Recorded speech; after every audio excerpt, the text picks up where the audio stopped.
63, e vamos fazer essa leitura de forma alternada. Esse é um salmo de Davi, quando ele fugia da ira do rei Saul no deserto de Judá. Vamos ler de forma alternada. Ó Deus, Tu és meu Deus forte, eu te busco ansiosamente, a minha alma tem sede de Ti, meu corpo te almeja, como terra árida, exausta sem água. Entro no santuário para ver a Tua força e a Tua glória. Porque a Tua graça é melhor do que a vida, os meus lábios Te louvam. Assim, cumpre-me bendizer-te enquanto eu viver. Em Teu nome levanto as mãos. Como de banha e de gordura, farta-se a minha alma, e com júbilo nos lábios a minha boca Te louva. No meu leito, quando de Ti me recordo, e em Ti medito durante a vigília da noite. Porque Tu me tens sido auxílio, à sombra das Tuas asas eu canto jubiloso. A minha alma apega-se a Ti, a Tua destra me ampara. Porém, os que me procuram a vida para a destruir, a abismação nas profundezas da terra. Serão entregues ao poder da espada e virão a ser passos dos chacais. O rei, porém, se alegra em Deus. Quem por ele jura, gloriar-se-á, pois se tapará a boca dos que proferem mentiras. Amém.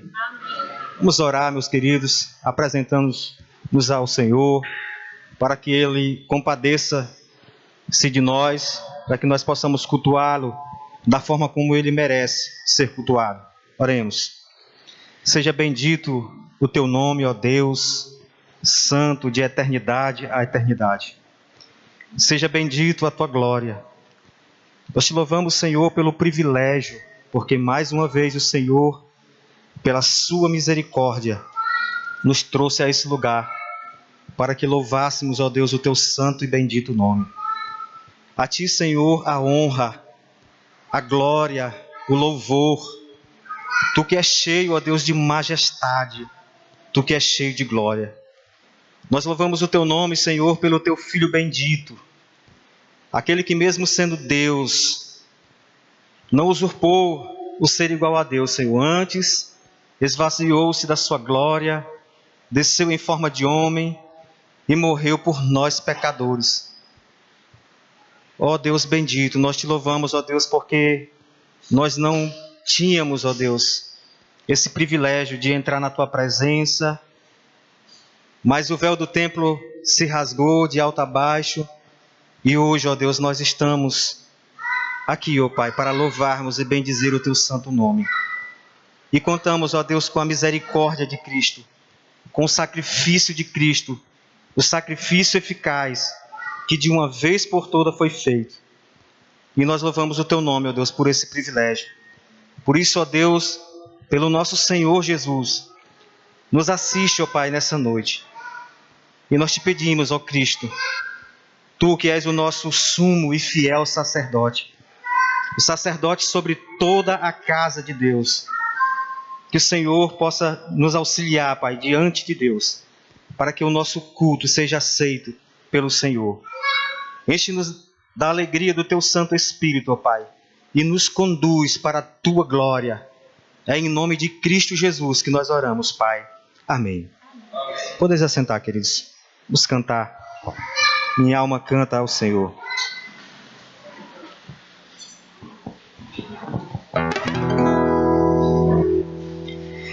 Minha alma canta ao Senhor, canta ao Senhor, seu nome adorarei.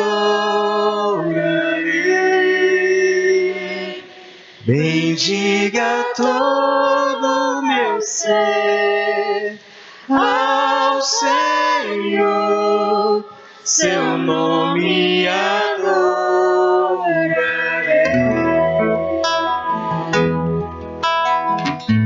O sol nasceu, é um novo dia, um novo cântico em meu coração.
Suplicar misericórdia do meio, pelo amigo do Timar, para ouvir o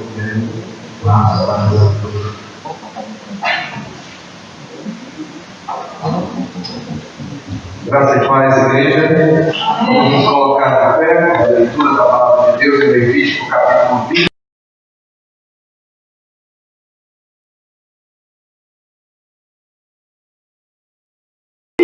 Nos leva para Cristo, para o Evangelho, porque reflete o grau da nossa pecaminosidade, a condenação que pairava sobre nós. capítulo 20 de Levítico, diz assim: Disse mais o Senhor a Moisés: Também dirás aos filhos de Israel: Qualquer dos filhos de Israel ou dos estrangeiros que peregrinam em Israel, que der de seus filhos a Moloque, será morto. O povo da terra o apedrejará. Voltar-me-ei contra esse homem e o eliminarei do meio do seu povo, porquanto deu de seus filhos a Moloque, contaminando assim o meu santuário e profanando o meu santo nome. Se o povo da terra fechar os olhos para não ver esse homem, quando der de seus filhos a Moloque e o não matar, então eu me voltarei contra esse homem e contra a sua família e o eliminarei do meio do seu povo, com todos os que após ele se prostituem com Moloque. Quando alguém se virar para os necromantes e feiticeiros para se prostituir com eles, eu me voltarei contra ele e o eliminarei do meio do seu povo. Portanto, santificai-vos e sede santos, pois eu, o Senhor vosso Deus, eu sou o Senhor vosso Deus. Guardai os meus estatutos e cumpri-os. Eu sou o Senhor que vos santifico. Se um homem amaldiçoar a seu pai ou a sua mãe, será morto. Amaldiçoou seu pai e sua mãe, o seu sangue cairá sobre ele. Se um homem adulterar com a mulher do seu próximo, será morto o adúltero e a adúltera. O homem que se deitar com a mulher de seu pai terá descoberto a nudez de seu pai. Ambos serão mortos. O seu sangue cairá sobre eles. Se um homem se deitar com a nora, ambos serão mortos. Fizeram confusão. O seu sangue cairá sobre eles. Se também um homem se deitar com outro homem, como se fosse mulher, ambos praticaram coisa abominável. Serão mortos. O seu sangue cairá sobre eles. Se um homem tomar uma mulher e sua mãe, maldade é. A ele e a elas queimarão, para que não haja maldade no meio de vós.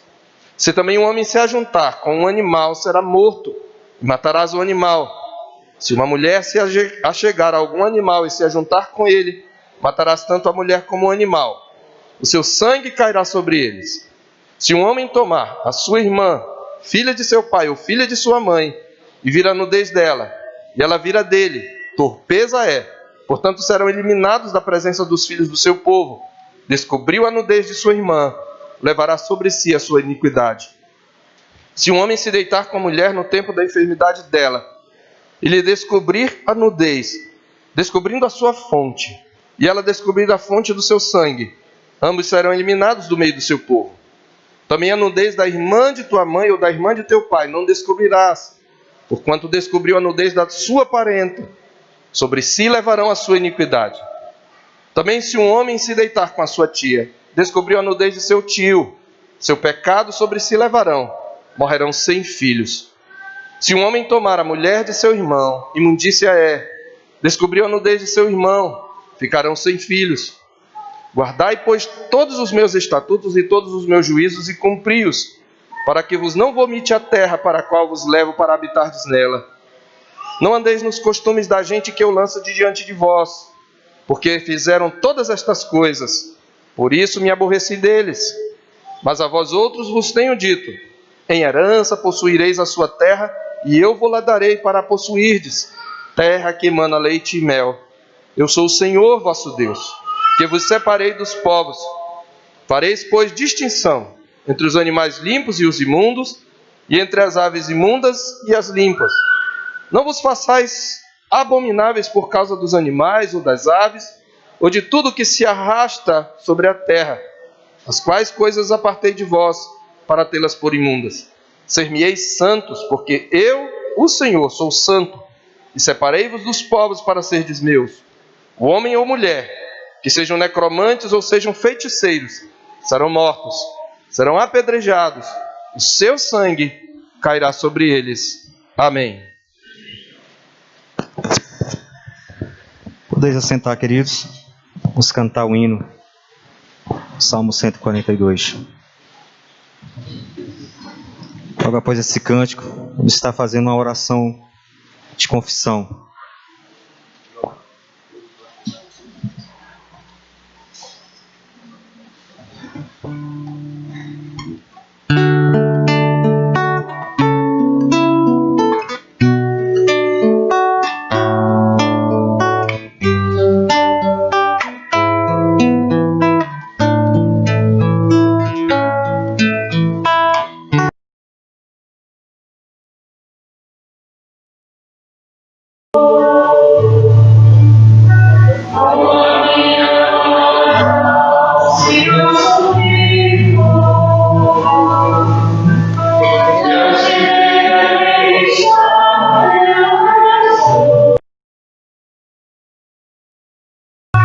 Diante deles ponho a minha aflição. Quando aqui dentro de mim desfalece o meu espírito, tu então conheces minha vereda. Olha a mão direita e vê, não há quem me conheça, não há quem queira onde me refugiar.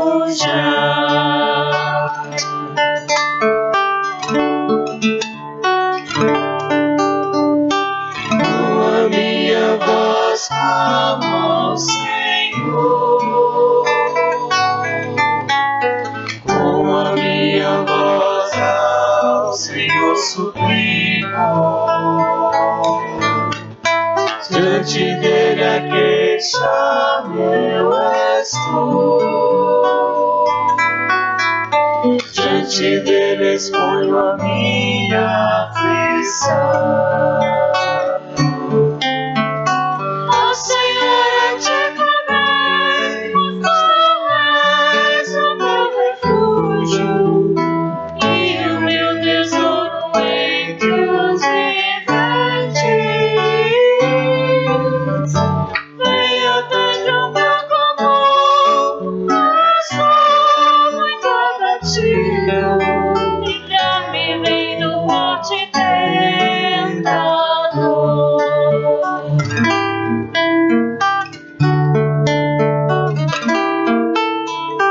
Com a minha voz clamo ao Senhor,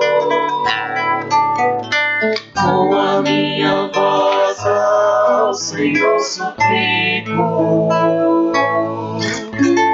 Diante dele a queixa-me eu estou, diante dele exponho a minha aflição.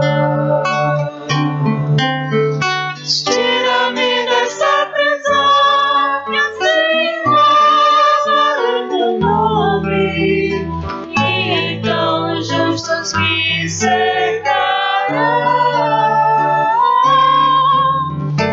Meu Senhor, eu clamo a ti, ó bem, livra minha alma, e cantarei que me fizeste bem.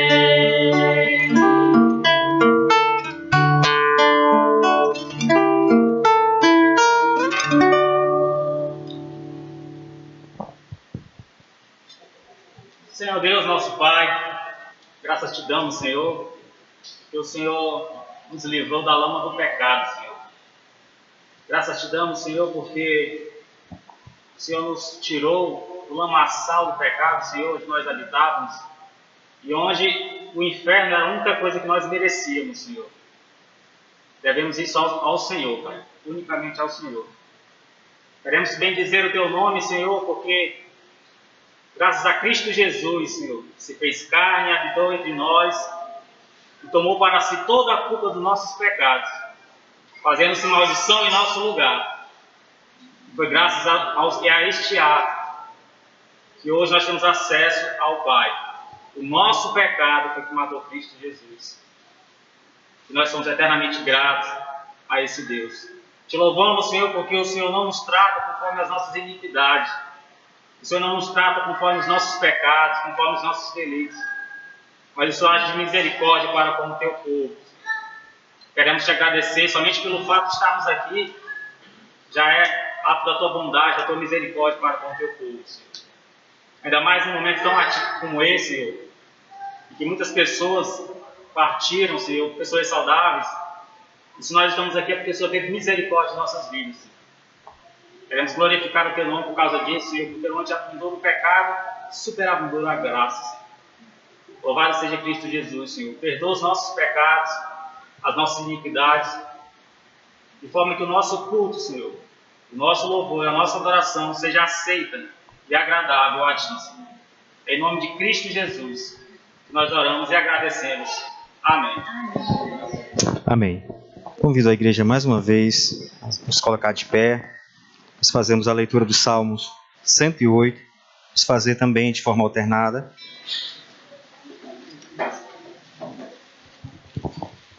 Salmo 108.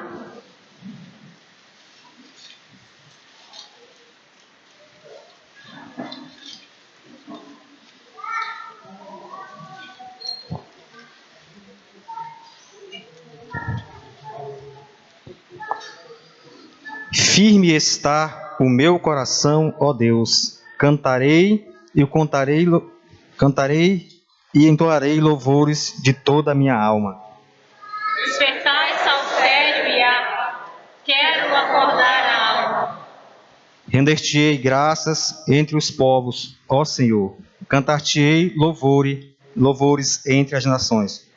Porque acima dos céus se eleva a tua misericórdia, e a tua fidelidade para além das nuvens. Ser exaltado, ó Deus, acima dos céus, e em toda a terra esplenda a tua glória. Para que os teus amados sejam livres, salva com a tua destra e responde-nos. Disse Deus na sua santidade: exultarei, dividirei Siquém e medirei o vale de Sucote. Meu é Gileade, meu é Manassés, Efraim é a defesa de minha cabeça, Judá é o meu cetro. Moabe, porém, é a minha bacia de lavar. Sobre Edom atirarei a minha sandália. Sobre a Filístia jubilarei. Quem me conduzirá à cidade fortificada? Quem me guiará até Edom? Não nos rejeites, ó Deus. Tu não sais, ó Deus, com os nossos exércitos. Presta-nos auxílio na angústia, pois vão é o socorro do homem. Em Deus faremos proezas, porque Ele mesmo calca aos pés os nossos adversários. Amém. Amém. Vamos cantar. Ser exaltado.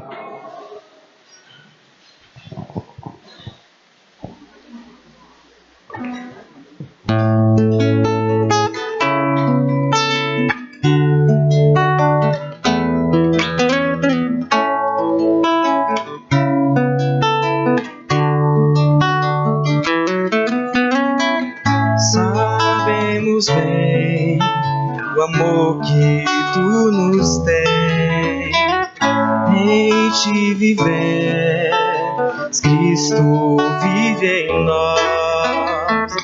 Tu nos trouxeste a esse santo lugar, de amor transborda nosso coração. Nessa hora aqui, gozamos sua paz, na gratidão que só tua bênção traz. Certeza temos que o melhor está por vir. Em Cristo nos conduzirá em triunfos. Exaltado, ó Deus, acima dos céus, em toda a terra espera tua glória, Altíssimo Senhor.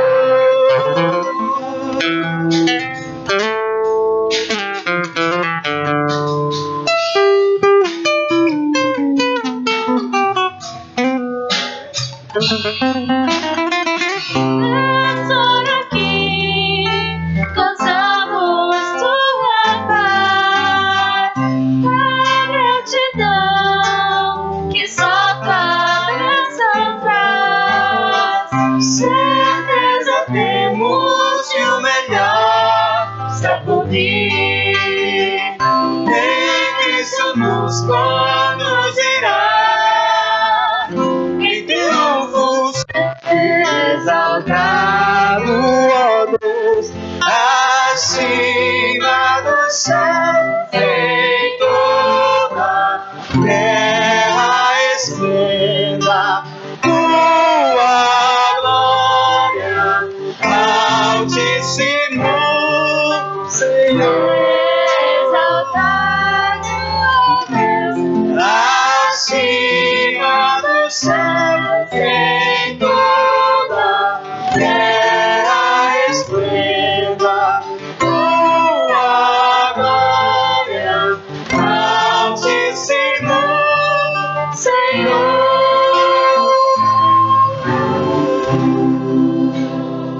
Amém. Seja exaltado, ó Deus, acima dos céus, e em toda a terra esplenda a tua glória. Tu és o Deus de toda graça, que em Cristo nos chamou à sua eterna glória. Aquele que, depois de termos sofrido por um pouco neste mundo, nos há de aperfeiçoar, firmar, fortificar e fundamentar. Seja, Senhor, a Ti toda a glória, todo louvor, e seja bendito o nome de nosso Senhor Jesus Cristo, nosso fiel sumo sacerdote, por meio de quem o nosso culto se torna aceitável, pois Ele adentrou o Santo dos Santos com um único sacrifício de si mesmo, que Ele ofereceu por todo o seu povo, e agora Ele intercede por nós, Ele preside este culto, e Ele está presente aqui por meio do seu Espírito. Nós te louvamos, ó Deus, e te bendizemos. Aceita o nosso louvor nesta noite. Nós te adoramos e te bendizemos em nome de Jesus. Amém. Amém, querido. Podeis assentar.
Do nascimento do sol até o ocaso, louvado seja o nome do Senhor. Graça e paz, meus irmãos, mais uma vez. Eu já fiz isto no primeiro culto, mas este ainda é o segundo domingo. Apenas para dizer que eu estou tirando a máscara por estar distante o suficiente para poder falar sem nenhum tipo de incômodo para os irmãos e para que eu possa melhor a minha voz possa sair melhor, de um modo que os irmãos entendam. Eu quero abrir com você a palavra de Deus em Gênesis capítulo 48. Eu peço a nossa concentração, o silêncio, a nossa reverência, que evitemos toda movimentação desnecessária, em reverência à palavra do Senhor Deus. Abramos então, mesmo assentados, nós leremos Gênesis 48. Esse texto, eu quero abordar um pouco sobre um tema que nós não gostamos muito de pensar, só pensamos quando chega a velhice. Particularmente, esse texto nos mostra a velhice do justo. E seria muito bom que mesmo aqueles que são mais jovens começassem a pensar nisto desde já. Gênesis 48 é uma série de 3 capítulos, na verdade de 2, que tratam da velhice dos últimos dias do patriarca Jacó. Depois de toda a caminhada que nós tivemos acompanhando a vida de Jacó, desde o início, desde o seu nascimento, até aqui nós então vemos um Jacó agora maduro, um Jacó transformado, Jacó que se tornou Israel, que recebeu um caráter novo, e ele demonstra agora toda a firmeza da fé e da maturidade do crente, daquele que é herdeiro da promessa. Assim está escrito em Gênesis 48, e nós leremos a partir do verso 1. Passadas estas coisas, disseram a José: teu pai está enfermo. Então José tomou consigo seus 2 filhos, Manassés e Efraim, e avisaram a Jacó: eis que José, teu filho, vem ter contigo. Esforçou-se Israel e se assentou no leito. Disse Jacó a José: o Deus Todo-Poderoso me apareceu em luz na terra de Canaã e me abençoou. E me disse: eis que te farei fecundo e te multiplicarei, e te tornarei multidão de povos, e à tua descendência darei esta terra em possessão perpétua. Agora, pois, os teus 2 filhos que te nasceram na terra do Egito, antes que eu viesse a ti no Egito, são meus. Efraim e Manassés serão meus, como Rúben e Simeão. Mas a tua descendência, que gerarás depois deles, será tua. Segundo o nome de um de seus irmãos, serão chamados na sua herança. Vindo, pois, eu de Padã, me morreu com pesar meu Raquel na terra de Canaã, no caminho, havendo ainda pequena distância para chegar a Efrata. Sepultei-a ali no caminho de Efrata, que é Belém. Tendo Israel visto os filhos de José, disse: quem são estes? Respondeu José a seu pai: são meus filhos, que Deus me deu aqui. Faze-os chegar a mim, disse ele, para que eu os abençoe. Os olhos de Israel já se tinham escurecido por causa da velhice, de modo que não podia ver bem. José, pois, fê-los chegar a ele, e ele os beijou e os abraçou. Então disse Israel a José: eu não cuidara ver o teu rosto, e eis que Deus me fez ver os teus filhos também. E José, tirando-os dentre os joelhos de seu pai, inclinou-se à terra diante da sua face. Depois tomou José a ambos, a Efraim na sua mão direita, à esquerda de Israel, e a Manassés na sua esquerda, à direita de Israel, e fê-los chegar a ele. Mas Israel estendeu a mão direita e a pôs sobre a cabeça de Efraim, que era o mais novo, e a sua esquerda sobre a cabeça de Manassés, cruzando assim as mãos, não obstante ser Manassés o primogênito. E abençoou a José, dizendo: o Deus em cuja presença andaram meus pais, Abraão e Isaque, o Deus que me sustentou durante a minha vida até este dia, o anjo que me tem livrado de todo o mal, abençoe estes rapazes, seja neles chamado o meu nome e o nome de meus pais Abraão e Isaque, e cresçam em multidão no meio da terra. Vendo José que seu pai pusera a mão direita sobre a cabeça de Efraim, foi-lhe isto desagradável, e tomou a mão de seu pai para mudar da cabeça de Efraim para a de Manassés. E disse José a seu pai: não assim, meu pai, pois o primogênito é este. Põe a mão direita sobre a cabeça dele. Mas seu pai o recusou e disse: eu sei, meu filho, eu o sei. Ele também será um povo, também ele será grande. Contudo, o seu irmão menor será maior do que ele, e a sua descendência será uma multidão de nações. Assim o abençoou naquele dia, declarando: por vós Israel abençoará, dizendo: Deus te faça como a Efraim e como a Manassés. E pôs o nome de Efraim adiante do de Manassés. Depois disse Israel a José: eis que eu morro, mas Deus será convosco, e vos fará voltar à terra de vossos pais. Dou-te demais que a teus irmãos um declive montanhoso, o qual tomei da mão dos amorreus com a minha espada e com o meu arco. Oremos mais uma vez. Senhor nosso Deus e Pai, nós pedimos que o Senhor, por meio do seu Espírito, em primeiro lugar, aquiete o nosso coração. Tire de nós os pensamentos fugidios, dispersos, que nos desviam da Tua palavra. Ó Senhor, anula toda a artimanha do maligno para arrebatar a palavra do coração dos ouvintes. Que o Teu Espírito tome cativo o nosso pensamento à obediência de Cristo. E que do menor ao maior, o Senhor fale ao coração de cada um, conforme a sua necessidade. Nós te pedimos isto por nosso Senhor Jesus Cristo. Amém.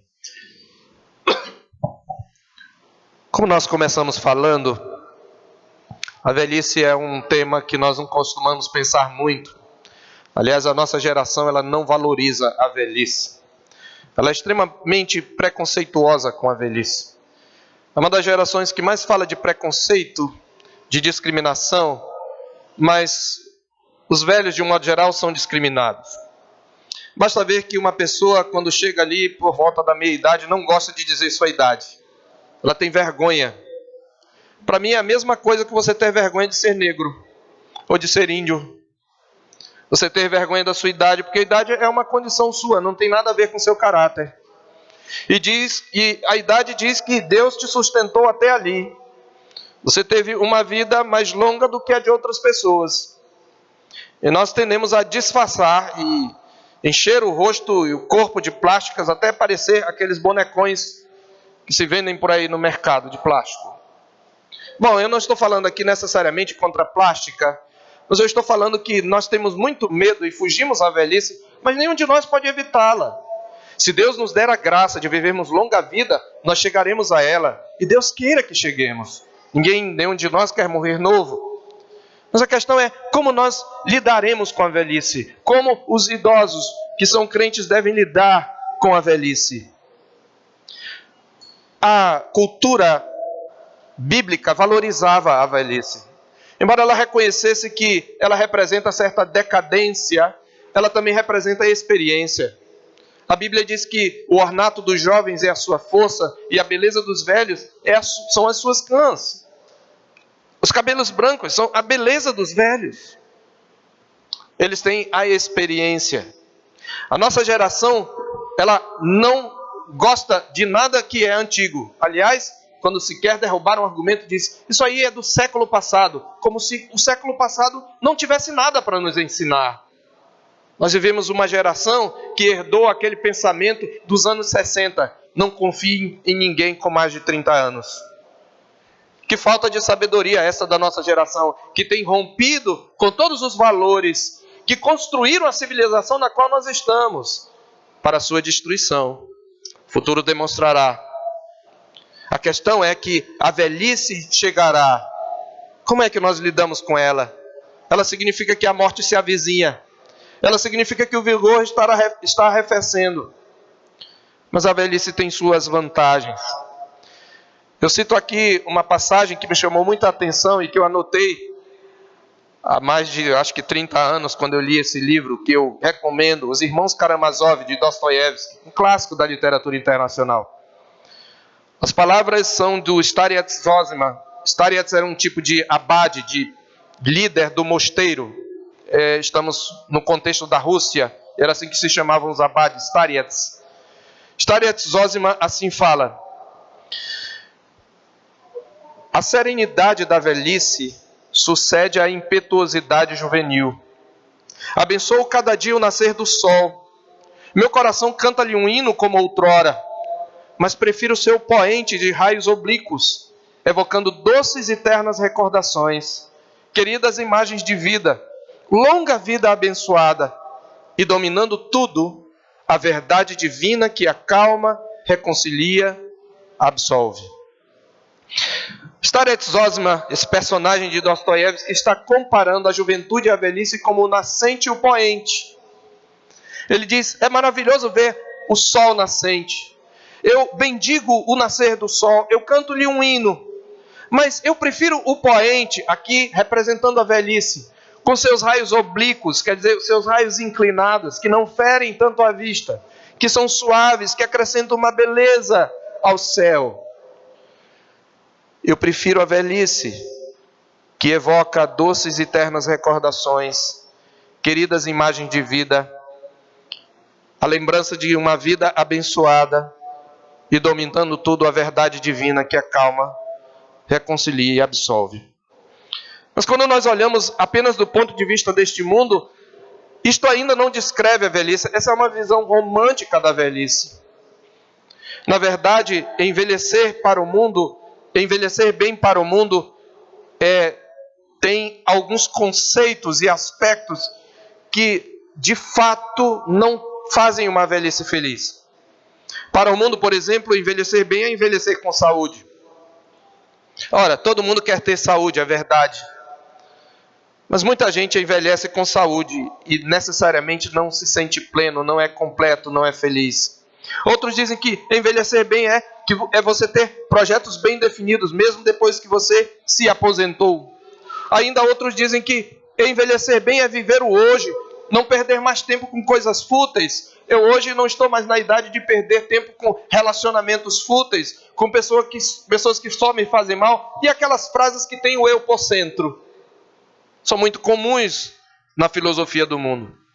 Alguns dizem, não, envelhecer bem é você ter certeza de que você cumpriu a sua missão. Então cumpra a sua missão, faça o seu dever, ame bastante, seja empático, seja gentil. E no final de tudo, você vai ver que você vai ter uma velhice mais feliz.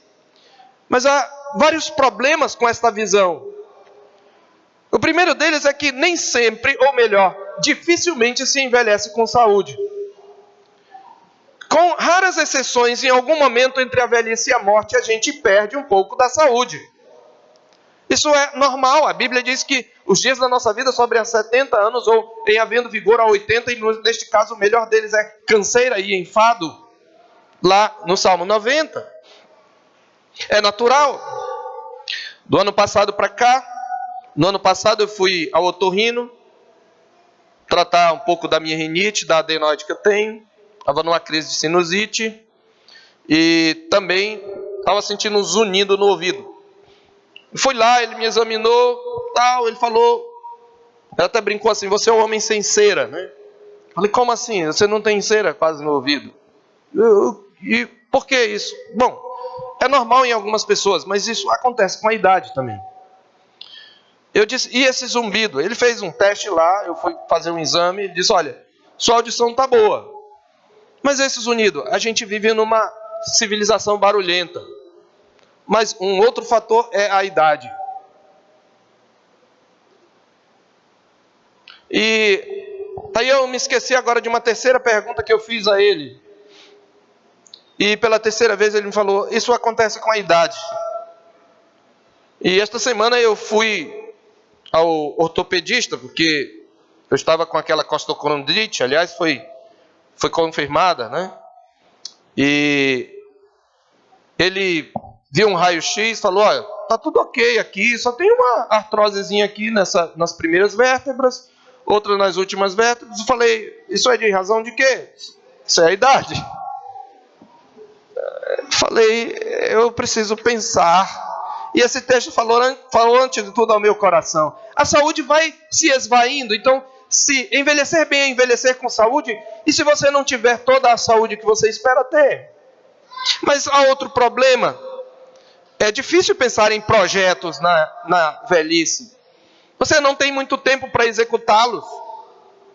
E se no final de tudo, falando da missão, eu constatar que eu não cumpri direito a minha missão, quando eu olho para trás, tem muita coisa que eu vejo que eu poderia ter feito melhor. Então, quando eu olho para o meu passado, mesmo considerando que eu tive uma vida, vamos dizer assim, regular, andando no temor do Senhor, tem muita coisa que eu poderia ter feito melhor. Então, a minha missão não me vai dar uma velhice tranquila. E o pior de tudo isso é que estas coisas ainda se limitam a esta vida. É de se esperar, meus irmãos, no entanto, que o justo em sua velhice, ao ver aproximar-se a morte, veja a vida com maior clareza. É igualmente de se esperar que ele avalie a sua vida mais pela fé do que pelo que ele vê. Porque o justo na velhice chegou a um ponto de vida em que está mais convicto, a um ponto da vida em que está mais convicto de que as coisas que se veem são temporais, mas as coisas que se não veem são eternas. Sabe, se Jacó se guiasse pelos parâmetros da nossa geração, ele não poderia ter uma velhice tranquila e feliz. Ela não foi como a de Moisés, de quem se diz que não se lhe escureceram os olhos, nem se lhe abateu o vigor, em Deuteronômio 34:7. É uma declaração rara. Se Jacó olhasse para o seu passado, pensando na missão que ele cumpriu, afinal de contas eu cumpri minha missão de pai, se ele olhasse para o seu passado tendo a si ou a sua família como parâmetro, também se sentiria frustrado. Nós sabemos, nós que acompanhamos, e se você não acompanhou, tem toda a série lá no nosso canal no YouTube. O seu passado não era um mosaico de ternas recordações e querida imagem de vida, como diz Dostoiévski. Na maior parte de sua vida, na verdade, Jacó não foi o que se pode chamar de um exemplo de pai. Sua família também não era nenhum modelo de virtudes. Nós vimos na família de Jacó estupro por causa da omissão de Jacó, violência, incesto, traição, mentiras. Tudo isso nós vimos na história de Jacó. Nós dizemos que ele é um santo sem pedigree. Ele começou a sua jornada com uma envergadura muito menor, incomparável da de Abraão e da de Isaac, seu pai, seu avô e seu pai. E mais, o seu presente agora também não podia trazer tranquilidade, porque ele era marcado pela enfermidade que acomete a velhice. No capítulo 48, verso 1, passadas estas coisas, disseram a José: teu pai está enfermo. Ele está enfermo. Aliás, esta é a primeira vez que se menciona a enfermidade na Bíblia. Marque aí, você que gosta de curiosidades. E quanto ao futuro, Jacó não estava na terra da promessa, não estava em Canaã, ele estava no Egito, que para Israel, os primeiros ouvintes dessa história, é o lugar da escravidão. Será que a sua descendência permaneceria se multiplicando? Será que ela voltaria para a terra da promessa? Nem mesmo, queridos, eu me atrevo a dizer aquilo que Dostoiévski chama de a verdade divina, que reconcilia, absolve, que acalma. Nem sempre a verdade divina faz isto. Não porque ela seja algo ruim em si mesmo, mas porque quando Deus revela quem nós somos, a verdade divina também condena. A palavra de Deus diz lá no Salmo 90, diante de ti puseste as nossas iniquidades e sob a luz do teu rosto os nossos pecados ocultos, pois todos os nossos dias se passam na tua ira, acabam-se os nossos anos como um breve pensamento. Somos pecadores diante de um Deus que é santo. Então a verdade divina, pura e simples, genericamente falando, nem sempre acalma, reconcilia e absolve, porque essa verdade pode condenar. Jacó só tinha uma coisa para se alegrar e para dar serenidade à sua vida. O Deus de toda graça o havia escolhido. O Deus de toda graça o havia chamado. O Deus de toda graça havia se revelado a ele e havia lhe feito uma promessa de fazer dele bênção a todas as nações, e da sua descendência sairia bênção para todas as nações. Essa era a única coisa, e quer saber, ela é suficiente. Não há nada mais suficiente do que a graça de Deus. Esta graça, este Deus da graça, sim, ele faz muito mais do que acalmar, reconciliar e absolver. O Deus de toda graça é aquele que sustenta e dá esperança em meio às contrariedades e frustrações da vida. Assim nós vimos, meus irmãos, esse herdeiro da promessa, após anos sob a graça disciplinadora, agora demonstrar uma fé suficientemente sólida para enfrentar a velhice e a morte com tranquilidade, esperança e até mesmo alegria. Esta narrativa está inserida no último grande bloco narrativo de Gênesis. Nós estamos no capítulo 48, chegamos até o 50. Esses episódios lançam um foco sobre o patriarca. Até aqui, nós víamos desde o capítulo 37, vendo José como o foco. Na última mensagem, nós percebemos que tudo aquilo, na verdade, era a história de Jacó. Porque a história de José começa assim, se você quiser conferir lá no capítulo 37 de Gênesis. Eis a história de Jacó, tendo José 17 anos. E ao final de tudo, quando José manda chamar seu pai, o Senhor aparece de novo a Jacó e diz: vai para a terra de Canaã, porque lá eu farei de ti para a terra do Egito, porque lá eu farei de ti uma grande nação. O foco voltará para José somente após a morte do seu pai. Nós podemos subdividir esse episódio, meus irmãos, em 3 cenas, que começam nos últimos versículos do capítulo anterior. Versículo 27 em diante. Assim habitou Israel na terra do Egito, na terra de Gósen. Nela tomaram possessão e foram fecundos, e muitos se multiplicaram. E há 3 cenas aqui, e eu vou já mencionar as 3 cenas que vão nortear a nossa meditação. Primeiro, na primeira cena, Jacó faz José jurar que o sepultará em Canaã. Capítulo 47, de 29 a 31. Nós não lemos esse trecho, nós lemos a partir do capítulo 48. Essa é a primeira cena. Na segunda cena, que está no capítulo 48, versos 1 a 7, Jacó recebe a visita de José e adota os seus filhos, Efraim e Manassés. Essa é a segunda cena. E a terceira cena, Jacó abençoa profeticamente a Efraim e Manassés. E o que nós vemos nessas três cenas? Em cada cena, nós vemos o velho Jacó, o idoso Jacó, o enfermo Jacó manifestar vislumbres da graça divina, reconhecendo os atos de Deus da promessa, do Deus da promessa, no passado, no presente e no futuro. E mesmo estando enfermo, mesmo tendo escurecido os olhos, mesmo estando ali abatido o vigor, aquele que outrora era um homem forte para rolar a pedra pesada da boca de um poço, como ele fez quando encontrou Raquel em Padã Arã.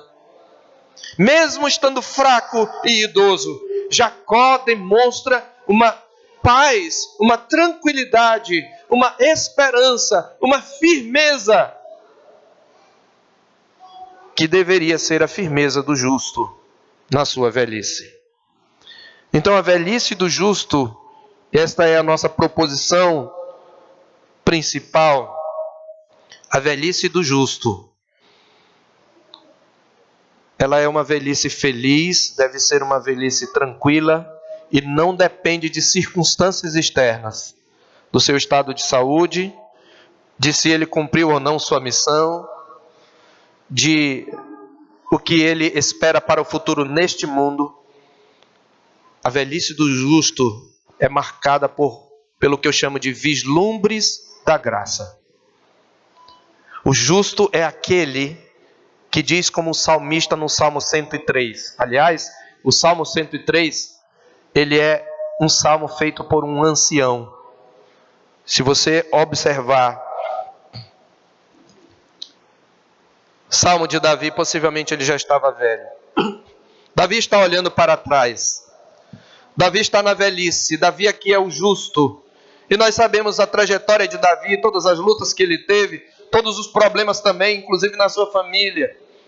Mas quando ele olha para trás, ele diz: bendize, ó minha alma, ao Senhor, e tudo que há em mim bendiga o seu santo nome.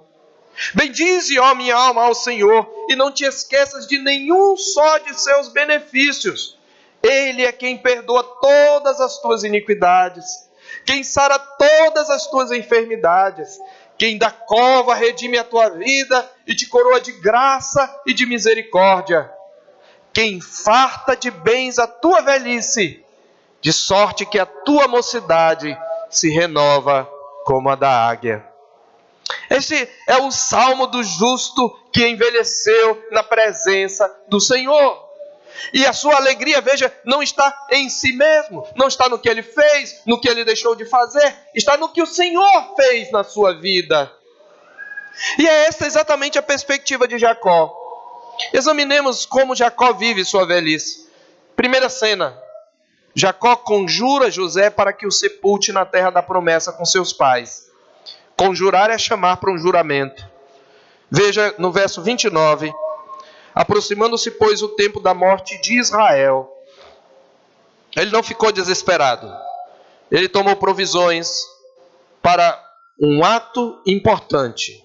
Chamou a José, seu filho, e lhe disse: se agora achei mercê à tua presença, rogo-te que ponhas a mão debaixo da minha coxa. Era uma forma simbólica na cultura de jurar, você lembra?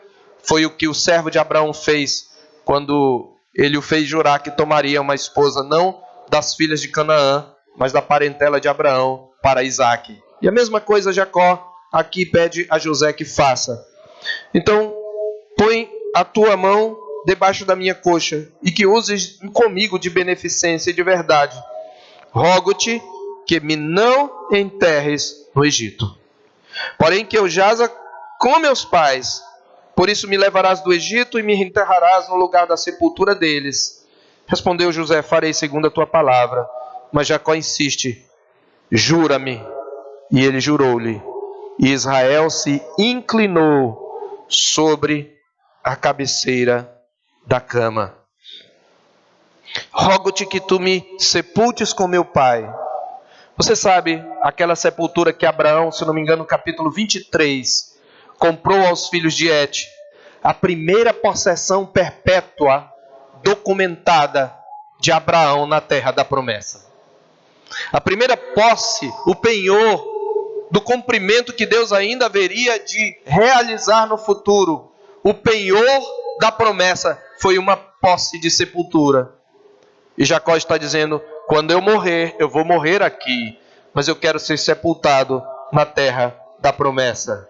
Por quê? Deus disse o que para ele nas suas promessas? Eu darei, veja o verso 4, e me disse: eis que te farei fecundo e te multiplicarei, e te tornarei multidão de povos, e à tua descendência darei esta terra em possessão perpétua. Como podemos explicar de que valia Jacó voltar morto para aquela terra? Eu creio que pode-se dizer de Jacó o mesmo que se disse de Abraão quando ofereceu Isaac lá em Hebreus. Porque ele estava para oferecer Isaac em holocausto, conforme o autor de Hebreus, lá em Hebreus 11. Porque ele creu no Deus que ressuscita os mortos. Jacó quer voltar para a terra porque ele sabe que de alguma maneira ele desfrutaria da possessão daquela terra. E ele queria estar lá quando chegasse.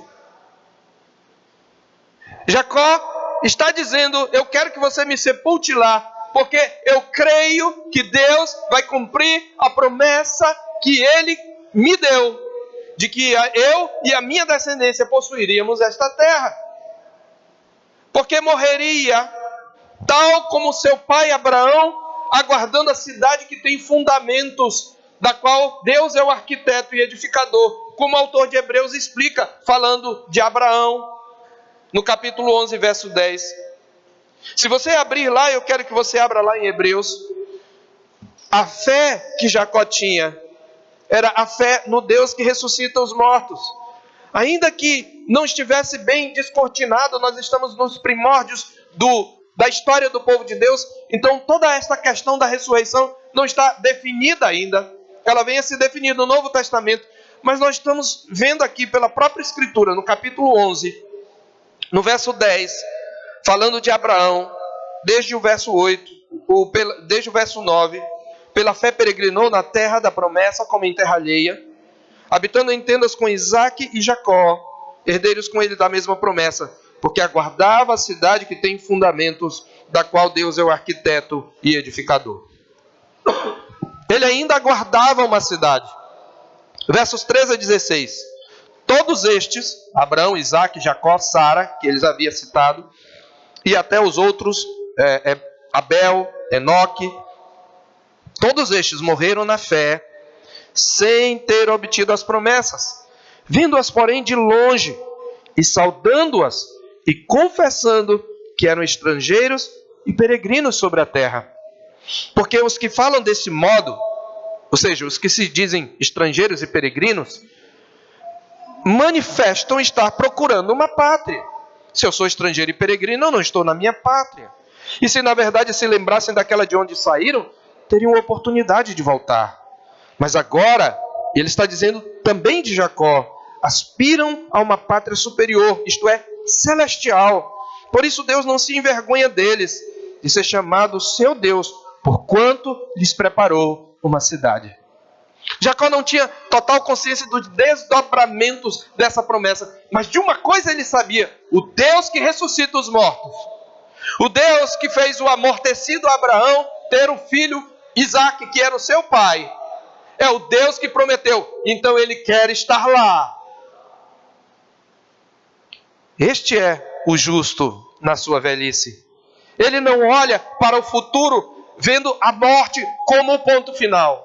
Ele olha para o fato de que o Deus que lhe fez uma promessa há de cumprir, há de agir além da morte, porque esse é o Senhor de vivos e mortos. Este é um testemunho de fé, meus irmãos. É por isso que quando José atende ao pedido do pai, Jacó adora. Em Hebreus 11, 21, aqui só diz que ele se inclinou sobre a cabeceira da cama. Mas em Hebreus 11, 21 explica: pela fé, Jacó, quando estava para morrer, abençoou cada um dos filhos de José, e apoiado sobre a extremidade do seu bordão, adorou. Ele está louvando a Deus, porque ele pode descansar na terra da promessa. De alguma maneira ele crê que um dia ele vai desfrutar dessa bênção. Na segunda cena, então, Jacó é visitado por José, do verso 1 ao 7 do capítulo 48, observe aí.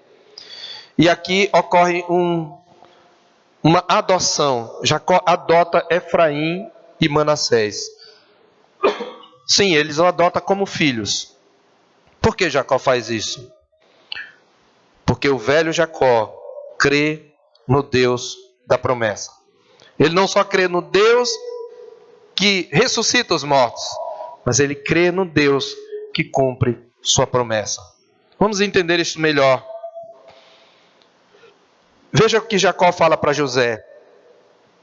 Veja que ele já tinha feito o juramento, foram alguns dias, ou não sei quantos anos ou meses, porque diz, passadas estas coisas, disseram José, teu pai está enfermo. Então José tomou consigo a seus 2 filhos, Manassés e Efraim. Esta é a única vez que eles são citados na ordem que seria a ordem normal. Manassés é o primogênito. E avisaram a Jacó, eis que José teu filho vem ter contigo. Esforçou-se Israel, veja, ele já não tem forças, e se assentou no leito, com muita dificuldade. E ele começa a falar com José. Veja o que o velho Jacó fala. Ele não trata de suas lamúrias, ele não trata de lamentar, só tem um fato que ele vai lamentar mais à frente, mas ele não trata de lamentar tudo o que ele perdeu, todas as dores que ele passou, a traição dos seus filhos, o estupro de sua filha. O que está na sua mente? Qual o vislumbre que esse velho tem? Ele tem um vislumbre do Deus que se revelou e manifestou a sua graça.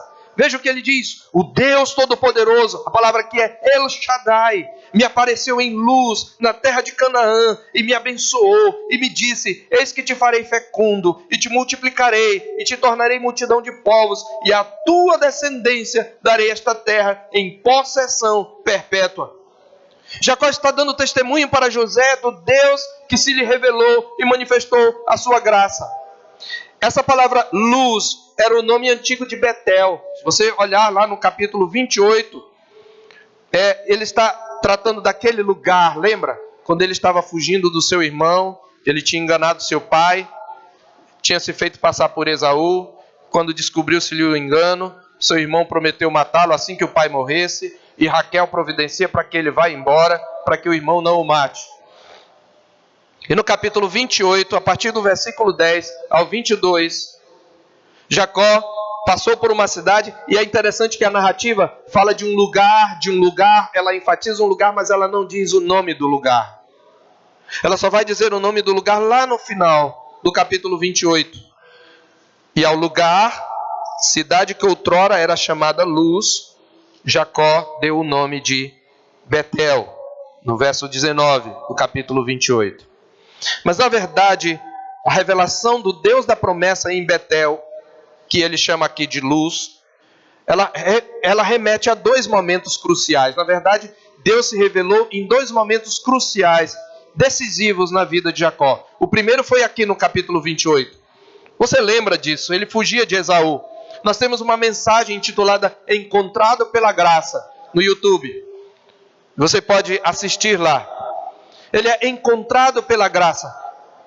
Veja, o segundo momento da revelação de Deus em Betel foi quando ele voltava de Padã Arã, após 20 anos no exílio em Padã Arã, no capítulo 35, do verso 11 ao 15. Ali Deus aparece de novo, aquele lugar, que inclusive mais tarde vai se tornar um lugar sagrado para Israel, Betel, a casa de Deus.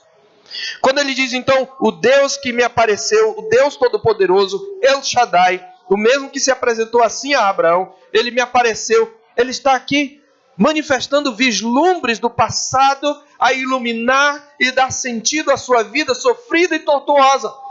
Ele está lembrando, meus irmãos, ele está relembrando o dia em que foi encontrado pela graça e recebeu a promessa de Abraão em Gênesis 28. Aquele encontro, nós vimos na mensagem, foi um encontro num momento inesperado. Após ele ter armado uma armadilha de engano, numa teia de mentiras em conluio com sua mãe, para tomar de maneira desonesta o que Deus já lhe havia prometido desde o nascimento. Ele estava fugindo do irmão. Ele estava num lugar que nem sequer tinha nome. Então não só é no momento inesperado, ele está indo para Padã Arã tão somente para se livrar da vida. Ele não tinha nada, ele não pensava em nada em relação ao futuro senão sobreviver. Aquele encontro lá em Betel, ou Luz, no capítulo 28 também, foi um encontro num lugar inesperado, o que nós chamamos de um não lugar, a caminho do exílio. E finalmente o encontro se deu numa condição inesperada. Jacó estava dormindo, não estava num estado despertado de controle, ele estava num estado de vulnerabilidade, à porta de uma cidade, dormindo e tendo uma pedra por seu travesseiro. E Jacó não tinha nada para ser elogiado. Ele era um trapaceiro, mas Deus lhe aparece e tão somente lhe faz promessas. Mas é do segundo encontro em Betel que vem as palavras que Jacó relata para José. A fraseologia que reflete mais o que está em Gênesis 35. Nessas condições mais inesperadas, meus irmãos, Jacó, o velho, está lembrando do passado. A graça de Deus o alcançou e o Senhor lhe fez a mesma promessa feita a Abraão, de lhe multiplicar a semente. Muito além, na verdade, das promessas feitas a Abraão e a Isaque, a promessa estendida a Jacó remete à bênção criacional ao primeiro casal. Crescei e multiplicai-vos, enchei a terra. E Deus está continuando esta promessa, esta bênção aqui. E me disse, verso 4, eis que te farei fecundo e te multiplicarei e te tornarei multidão de povos e a tua descendência darei esta terra em possessão perpétua. Alguns versículos antes, o narrador já havia adiantado o tempo narrado, destacando que Deus multiplicou os filhos de Israel. Observe o capítulo 47, versos 27 e 28. Assim habitou Israel na terra do Egito, na terra de Gósen. Nela tomaram possessão e foram fecundos e muito se multiplicaram. Qual é a lição aqui, irmãos? Meus irmãos, nenhum justo, nenhum verdadeiro crente, quando chega ao fim da sua idade e olha para trás, deixa de enxergar os vislumbres da graça. Desde aquele primeiro dia em que Deus o encontrou, em que Deus se lhe revelou, em que Deus revelou Cristo a ele, em que ele veio a Cristo. Disse que a velhice é a fase da memória. É verdade. Alguns dizem assim, velho só vive de lembrança. Eu pergunto para você, e daí? Um povo que não tem memória, não tem história. Um povo que não tem memória perde os seus valores. Nós precisamos da memória dos velhos. Eu nunca esqueço quando em Roraima, eu ainda era um pré-adolescente, veio a seleção brasileira Master jogar aqui com combinado, uma seleção de Roraima. Eu nem lembro do placar. E entre eles veio o famoso Dario Peito de Aço, né?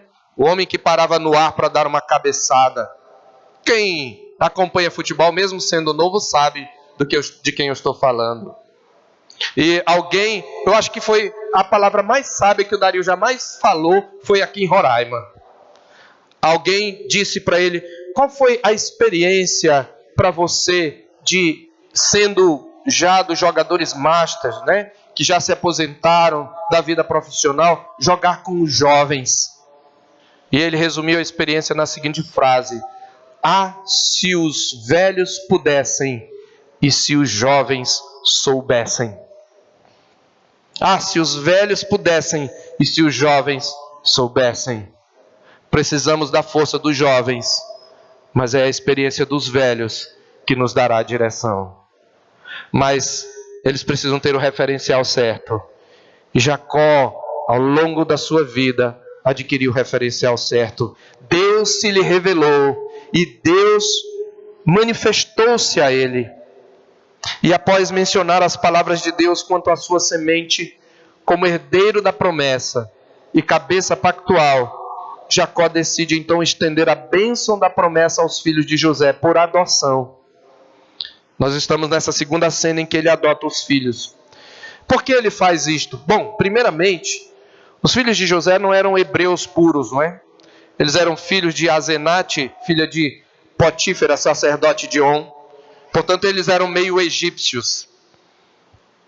Eles não eram descendentes naturais completos, vamos dizer assim, de pleno direito de Jacó. Mas as palavras seguintes de Jacó ao rei vindicar os filhos de José como seus filhos revelam a sua autoridade de cabeça federal ou cabeça pactual. Isto mostra, meus irmãos, que o encontro em Betel não fora apenas para favorecer Jacó. Ele narra o encontro em Betel para embasar a sua autoridade de adotar os filhos de José.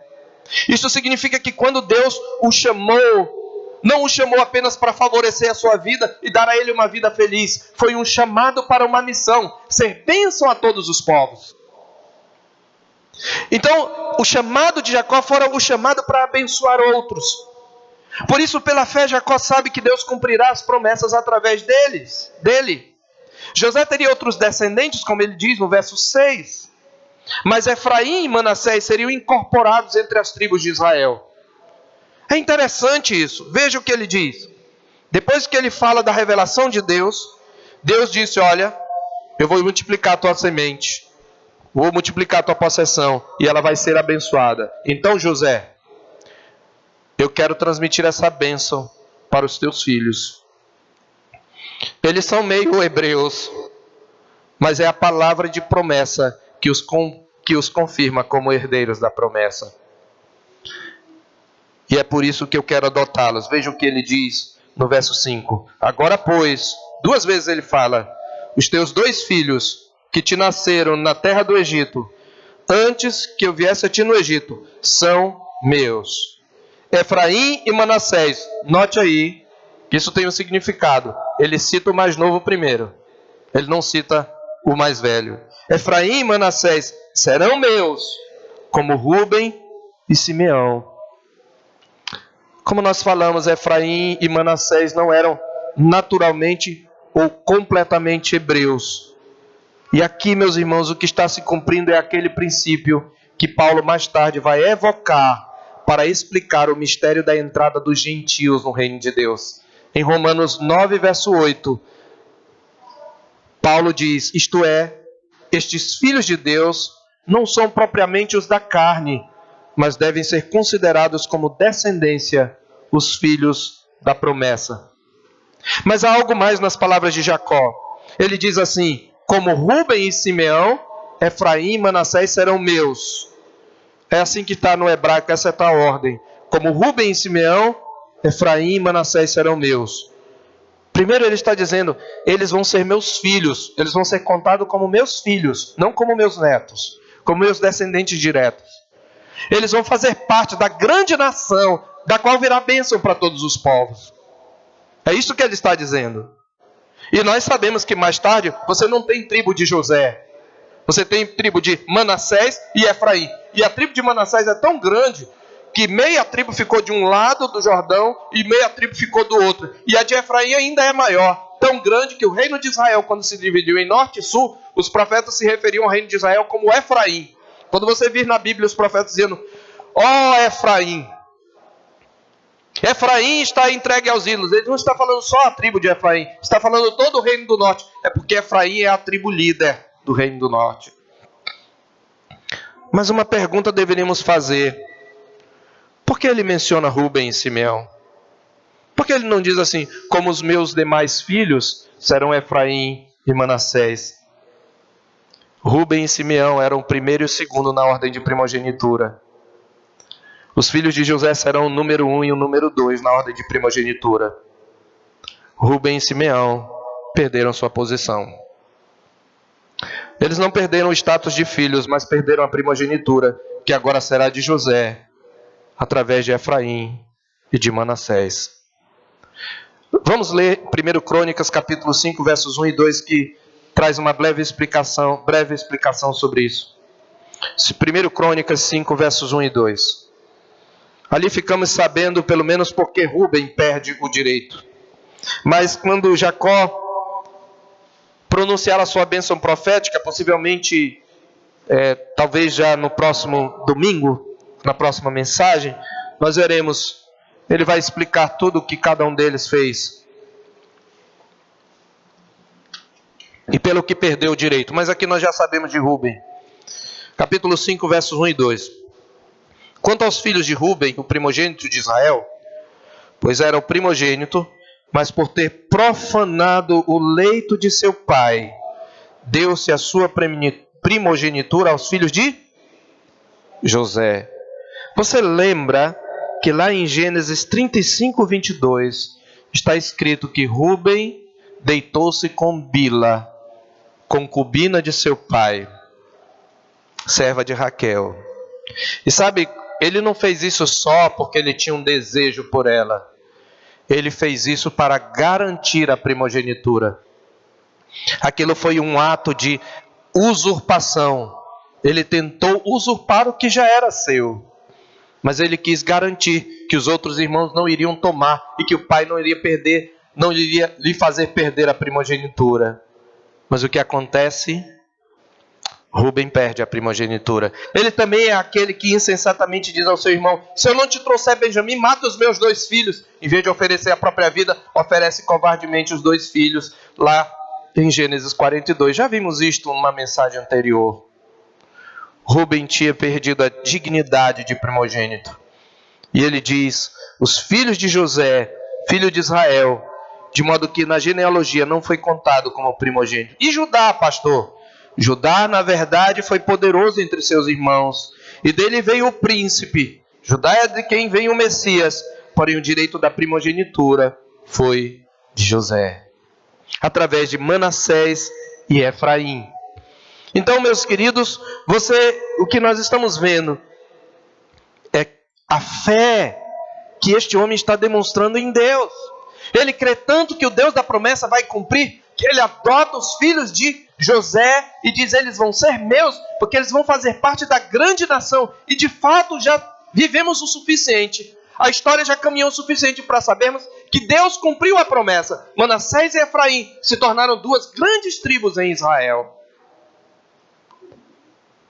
É claro que os vislumbres que o justo na sua velhice tem da graça, sim, são levemente perturbados por vislumbres da morte.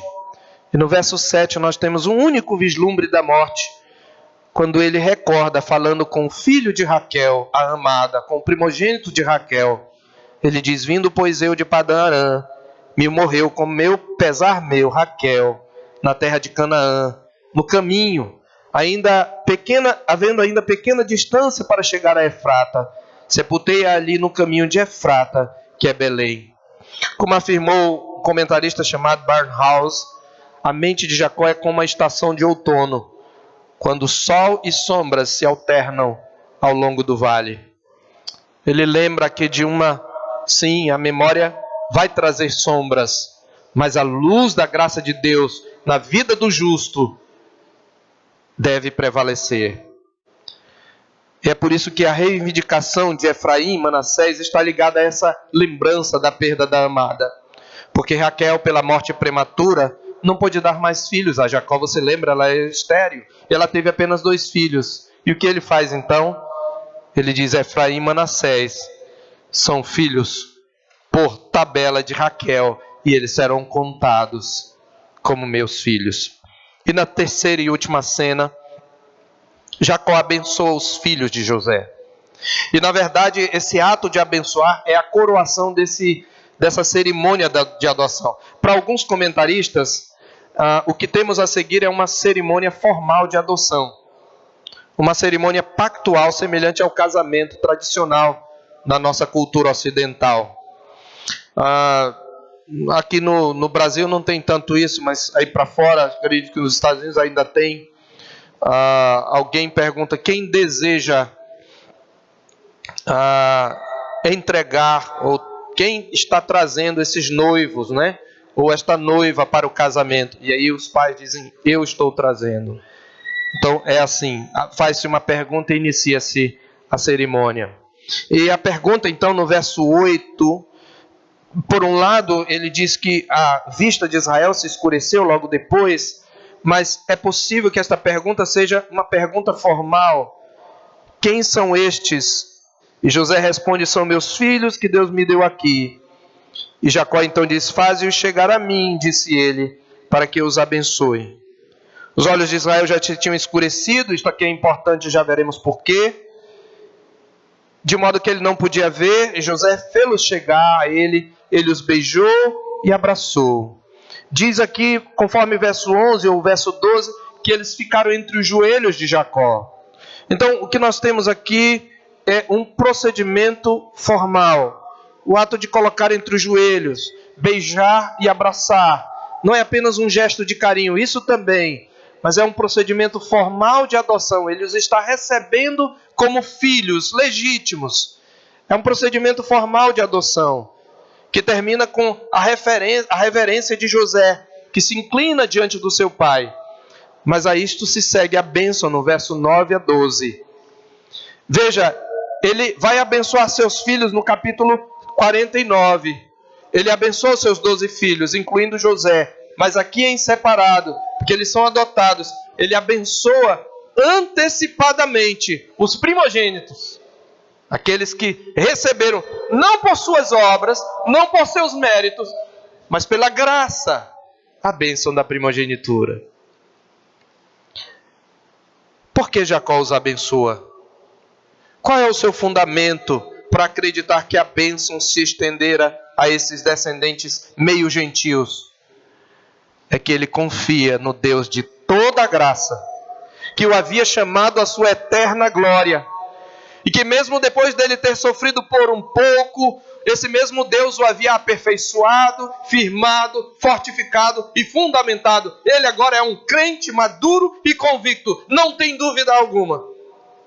Este é outro momento em que o patriarca, agora idoso e enfermo, tem novos vislumbres da graça a revigorar o seu espírito. Veja o vigor com que ele os abençoa. Veja por quem ele os abençoa. Verso 15. E abençoou a José, dizendo: o Deus em cuja presença andaram meus pais, Abraão e Isaque. Ele está lembrando que Deus é o Deus que existia e que já atuava em sua graça antes dele. É o Deus em cuja presença andaram seus pais. Ele continua dizendo: o Deus que me sustentou durante a minha vida até este dia. Ele não tinha dúvidas, ele passou por tantas coisas, não foi? Tanto sofrimento, tantos medos, tantos temores. Jacó, você lembra? Era um velho que manquejava de uma coxa.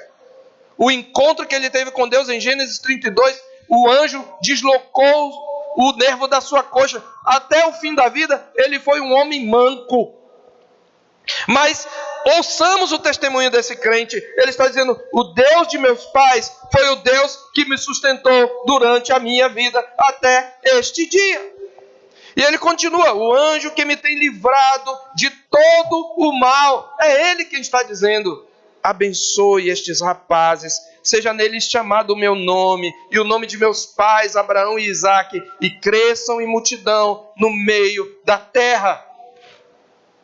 O que isto nos ensina? Pais, confiem no Senhor, eduquem seus filhos no temor do Senhor, façam o que a Escritura manda, consagrem-nos ao Senhor pelo batismo, inculquem neles a palavra de Deus, falando dela assentados em sua casa, andando pelo caminho, ao deitar-se, ao levantar-se. Levem-na, tragam-na para o culto, ensinem-na a adorar. Mas eu sei que vocês vão falhar. Eu sei que vocês vão cometer erros. Eu sei que frustrações acontecerão. Mas pais, confiem no Senhor. Alguns de vocês, além de pais, são filhos de crentes. E Deus sustentou os pais de vocês. Está sustentando vocês. Creiam, Deus sustentará os filhos de vocês quando vocês se forem. Deus sustentará os seus filhos quando eles se casarem. Confie no Senhor. E filhos, crianças, adolescentes, vocês que têm pais crentes, o Deus do pai de vocês, dos pais de vocês, continuará sustentando vocês. Um dia os pais de vocês não existirão. Se o ciclo natural da vida correr, é esperado que os filhos enterrem os pais. Nem sempre isto acontece. Mas um dia os pais de vocês não estarão com vocês. Mas o Deus dos seus pais é o mesmo, sempre e eternamente. Ele abençoa, por isso, Efraim. Mas ele abençoa Efraim antes de Manassés, antecipando a inversão da primogenitura. No verso 13, nós vimos que José coloca no lugar certo. José tomou a ambos, verso 13, a Efraim na mão direita, à esquerda de Israel, e a Manassés na sua esquerda, à direita de Israel. Ele está de frente para o pai, para que Israel colocasse a mão direita em Manassés, o primogênito, o herdeiro principal natural, e Efraim recebesse a bênção, mas também com a mão esquerda. Mas o que acontece diz que Israel estendeu a mão direita e pôs a mão na cabeça de Efraim, que era o mais novo, e a sua esquerda sobre a cabeça de Manassés, cruzando as mãos. Não obstante Manassés ser um primogênito. Antes se tinha dito que tinha escurecido os olhos de Jacó. Mas o narrador talvez queira puxar o nosso tapete. No final ele quer nos remeter a uma outra cena. No capítulo 27 de Gênesis, você lembra? Quando Isaac abençoa a Jacó, pensando que é Esaú. Pode ler lá no capítulo 27, está escrito que Isaac tinha envelhecido e já se lhe escureciam os olhos. Ele não podia ver. E você lembra da falha no caráter de Isaac? Ele não se guiava por fé. Ele era um homem de fé, mas naquele momento ele não se guiou por fé. Ele se guiou pelo toque, pelo cheiro. Ele cheirou a roupa de Esaú e achou que era Esaú. Ele amava Esaú porque se saboreava da sua caça para dar. Ele o apalpa para ver se é Esaú. Ele é um homem sensual no sentido mais abrangente da palavra. Ele não consegue enxergar o que Deus já havia planejado e já havia anunciado a Rebeca, quando disse: o mais velho servirá ao mais moço. Jacó agora não pode enxergar, mas ele tem mais maturidade nesse momento do que o seu pai no momento da sua velhice, quando abençoou os seus filhos. Porque Isaac, pelo dever, deveria chamar, era esperado que ele chamasse Esaú e Jacó. Ele não precisa amaldiçoar os outros filhos. Ele vai abençoar, mas ele vai dar a bênção principal. Ele vai transmitir o legado principal da fé ao primogênito. Mas Isaac conhecia a promessa e queria driblar a promessa. Ele não era inocente naquela situação. E o que ele faz? Ele chama apenas Esaú em secreto. Vai, meu filho, apanha uma caça e faz uma comida saborosa, como eu aprecio, e eu vou te abençoar. E foi enganado. Mas Jacó, amadurecido pela graça, ele não se engana. Não é porque ele está cego, é porque ele está antecipando. Ele, como um crente maduro, se guiava não pelos que os olhos viam, pelo que os olhos viam, mas pela fé. Pela fé, diz o Hebreus 11, 21, Jacó abençoou os filhos de José. Mais uma vez, o que é que nós temos aqui? Mais uma ironia. O mais velho será maior do que o mais moço. Você já viu isso, não é? Você já viu isto? Deus está sempre invertendo para mostrar que é Ele quem manda, que é Ele quem escolhe, que é pela graça. Nós temos Caim e Abel. Quem era a semente santa? Abel, o mais novo. Nós temos Ismael e Isaac. Quem é o filho da promessa? Isaac, o mais novo. Nós temos Esaú e Jacó. Eles não são um melhor do que o outro, mas a quem Deus escolheu? Jacó, o mais novo. Nós temos José e os seus irmãos. A quem Deus exaltou acima dos outros? O mais novo. Jacó entendeu a lição. Não precisa mais ele sofrer coisa alguma. Ele já entendeu. E ele recebeu de Deus a revelação que Efraim seria maior. Por isso José se incomodou e quis tirar a sua mão direita da cabeça de Efraim. Não, meu pai, o primogênito é esse. Ele disse: eu sei, meu filho. E segurou a mão na posição. Ele também será um povo, mas o irmão mais novo será maior do que ele. Eu imagino o que estava no coração de Jacó. Ele lutou, ele trapaceou, para depois descobrir que não precisava nada disso. Deus já havia, por sua pura graça, decidido fazer dele bênção a todos os povos.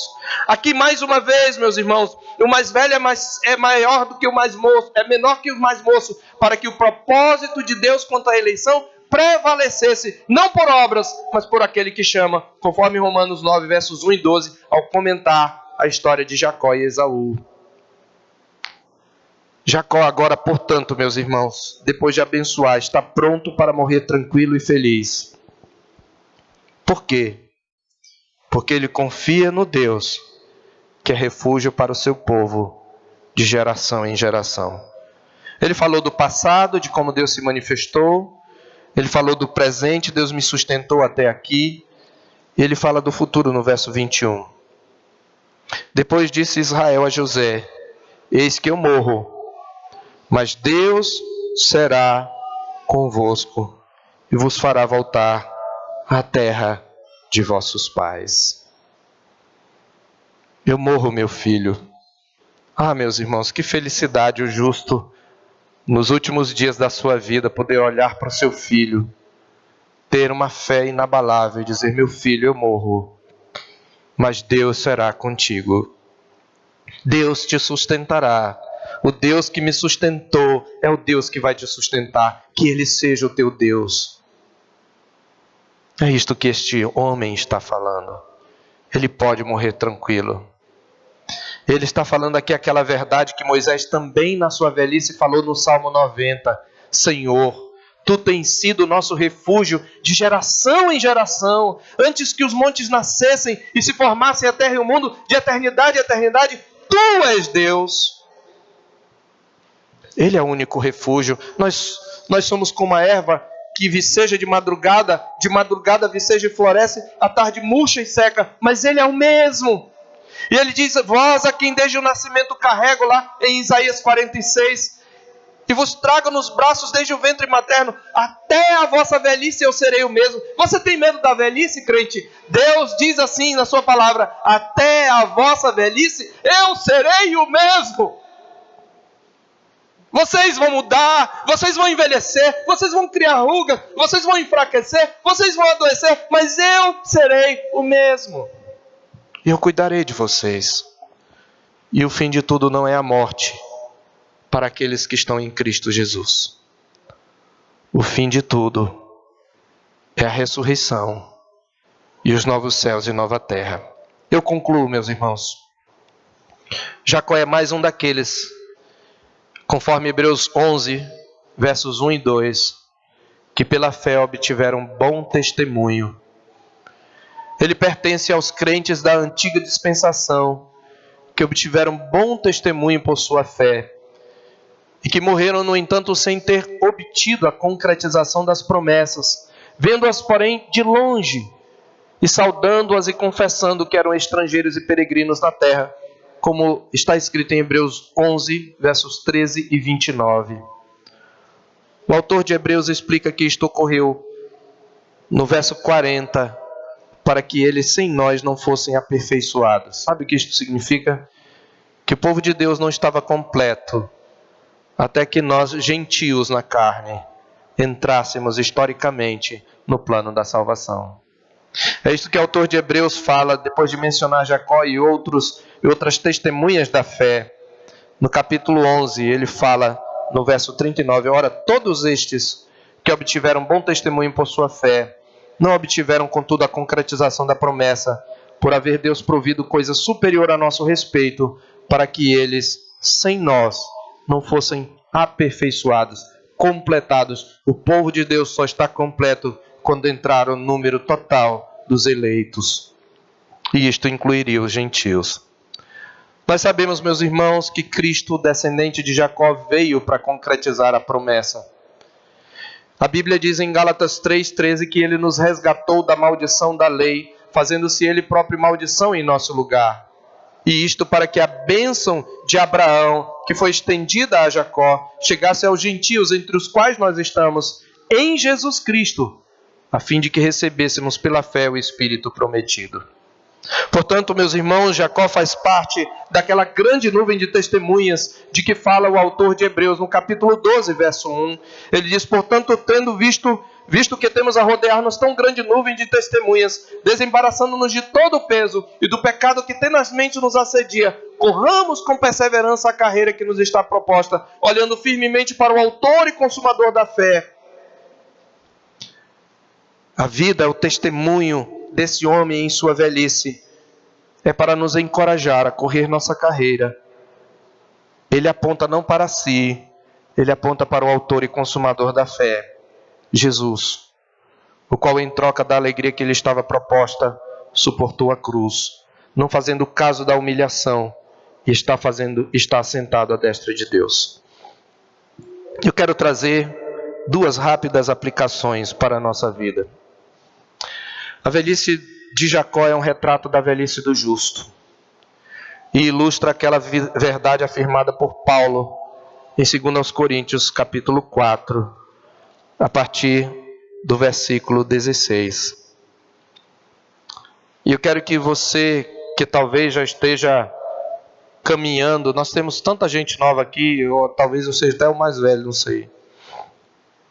Mas você que já se preocupou, ou quando você se preocupar com a velhice, você possa se lembrar desse texto de 2 Coríntios, capítulo 4, 16. Por isso, não desanimamos. Pelo contrário, mesmo que o nosso homem exterior se corrompa, mesmo que nós envelheçamos, adoeçamos, criemos rugas, nos enfraqueçamos, contudo, o nosso homem interior se renova de dia em dia. A Bíblia diz que quem está em Cristo é nova criatura. Sabe o que significa? Dentro de você que está em Cristo, se você não está em Cristo, você precisa se arrepender dos seus pecados e correr para Cristo.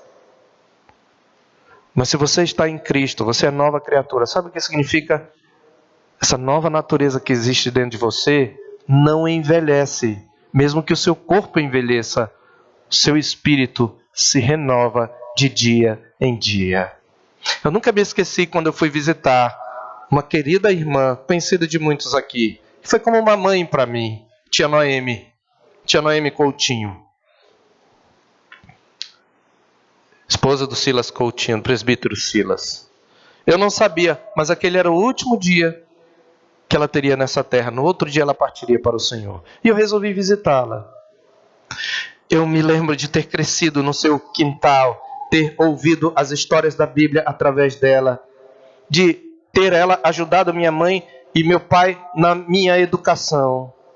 E agora eu estava diante daquele rosto todo rachadinho, e eu tenho uma foto beijando o rosto dela. Que lindo aquele rosto! Que lindos aqueles sulcos! Que lindas aquelas cãs! Elas me falam de experiência com o Senhor. Ela quase não conseguia falar, sua voz era afinadíssima. Ela cantava em contralto, fazia duetos com tio Silas, mas agora ela quase não tinha fôlego. Mas quando eu olhei para ela, veio na minha mente: mesmo que o nosso homem exterior se corrompa, o nosso homem interior se renova de dia em dia. E eu olhei para ela e veio o meu pensamento: esta serva do Senhor é mais nova do que você, ela está mais próxima do que você da perfeição. É isto que Paulo está dizendo. E ele diz: não atentando nós nas coisas que se veem, verso 18, mas nas que se não veem, porque as que se veem são temporais e as que se não veem são eternas. Querido, não se preocupe com o envelhecimento. Quando você chegar lá, se você for um crente, você vai ter vislumbres da graça. Você vai lembrar. Irmão Domingos, um dos pioneiros aqui, presbiterianos em Boa Vista. Fui visitá-lo, amigão do meu pai, me conheceu na infância. Pastor Jonas falou: irmão Domingos, o senhor conhece esse homem? Não lembro. O senhor não está lembrando, não? É filho do pastor Raimundo. Assim era chamado meu pai, embora não fosse ordenado. Não lembro. E Jonas perguntou: e de Jesus? Ele disse: esse eu lembro. Vislumbres da graça sustentam o justo na sua velhice. E por fim, eu quero dizer isto. Por isso, se você está em Cristo, não precisa se desesperar com a velhice, seja temendo-a, seja lamentando sua chegada. O Deus em cuja presença caminhamos nesta terra, apesar de mim e de você, Ele mesmo nos dará vislumbre da sua graça, esta sim, que acalma, reconcilia e absolve. E especialmente aos pais, aos homens, a história de Jacó como pai deve nos trazer muita esperança, queridos. Ela mostra que ainda que Deus não inocente o culpado, e ainda que nossas ações tenham consequências, a graça soberana, a graça teimosa, a graça escandalosa, paz, nos sustenta. E o Deus da promessa estende sua bênção para nossos filhos. Ela também fala da importância da vocação paterna e da família patriarcal. Nunca esqueça isso. Patriarcal é a família bíblica. Ah, mas tem muitos homens que... Jacó é um deles. É patriarcal. Que cumpramos nossa vocação de provedores, de protetores, de pastores do lar, confiando na graça de Deus em Cristo. Oremos, queridos. Deus, seja bendito o teu nome de eternidade em eternidade. Tu tens sido o nosso refúgio de geração em geração. Nenhum de nós conhece os detalhes do seu futuro, Senhor. Sabemos que se nos conservares em vida, todos nós chegaremos a este estágio da velhice. E talvez alguns de nós aqui, como eu, já pensaram: o que será de mim? Será que eu serei só? Será que eu terei pessoas para cuidar de mim? Será que eu terei saúde? Ó Deus, ajuda-nos a confiar que o Deus de toda graça, que em Cristo nos chamou à sua eterna glória, Ele mesmo nos há de aperfeiçoar, firmar, fortificar e fundamentar. Que o Senhor nos dê essa confiança para que nós vivamos uma fé firme, ó Deus, que não olhe para as circunstâncias, mas olhe para Cristo. Em nome dele nós oramos. Amém. Vamos cantar, meus irmãos.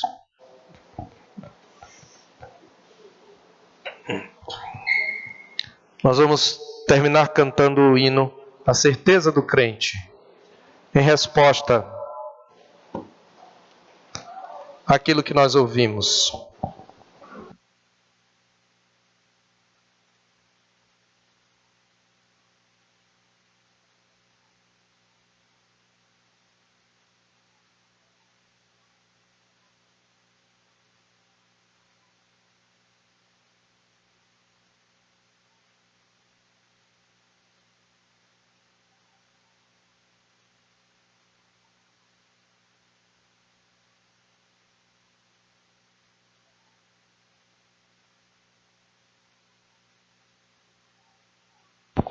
Este hino fala de... Nós não sabemos porque o amor de Deus se revelou a nós. Não sabemos como que o Espírito nos atraiu. Regeneração é um mistério. Não sabemos o que nos aguarda de bem ou mal. Mas uma certeza o crente tem. Ele sabe em quem tem crido. E está certo que Deus é poderoso para guardar o seu depósito. Você tem essa certeza? Você já tem Cristo na sua vida? Não estou perguntando se você tem religião, nem se você tenta cumprir seus deveres. Mas se você não tem Cristo, você está perdido. Você precisa de Cristo. Vamos cantar.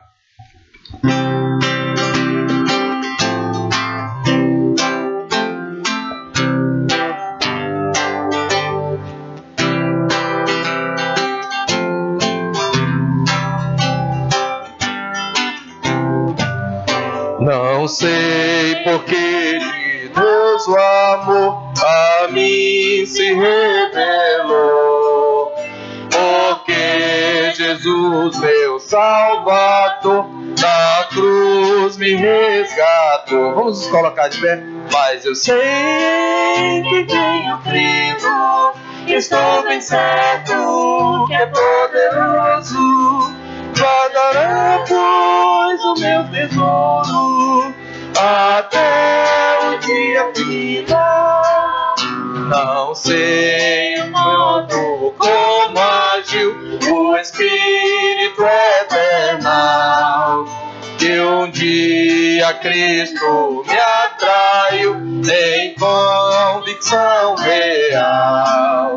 Mas eu sei que tenho crido, estou bem certo que é poderoso. Guardará, pois, o meu tesouro até o dia final. Não sei o que de mal ou bem é destinado a mim. Se maus ou áureos dias vêm até da vida ao fim. Mas eu sei que tenho crido, estou bem certo que é poderoso. Guardará, pois, o meu tesouro até o dia final. Não sei se ainda longe está ou muito perto vem a hora em que Jesus virá na glória que Ele tem. Mas eu sei que tenho crido, estou bem certo que é poderoso. Guardará, pois, o meu tesouro até o dia final. Amém. Recebamos a bênção dos apóstolos, conforme 1 de Pedro 5, verso 10. E o Deus de toda a graça, que em Cristo vos chamou à sua eterna glória, depois de terdes sofrido por um pouco, Ele mesmo vos há de aperfeiçoar, firmar, fortificar e fundamentar. A Ele seja a glória e o domínio pelos séculos dos séculos. Amém.